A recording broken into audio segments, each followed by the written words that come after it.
Welcome to Burlap Teachers. Enjoy the video. You start by confirming exactly why your status is non-compliant and what the agency is asking from you. Pull every notice, identify the forms and tax years involved, and make a realistic spreadsheet of unpaid tax plus penalties and interest. Once done, determine whether you qualify for relief programs and whether you need a power of attorney.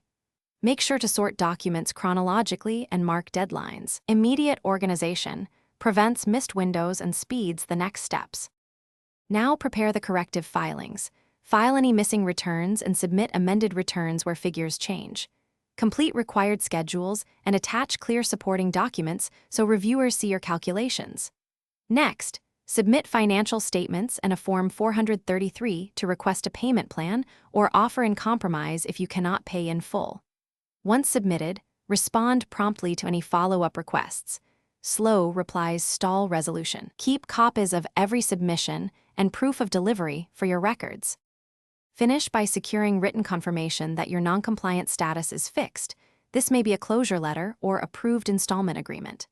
Start payments immediately if required, and set calendar reminders for due dates and filing obligations going forward. If you receive a denial, file an appeal or request reconsideration within the stated window, and escalate to a qualified tax professional if needed. Troubleshooting tip: if communications stall, send certified mail and request a supervisor review to prevent administrative drift. Thanks for watching. Consider subscribing if this video helped you.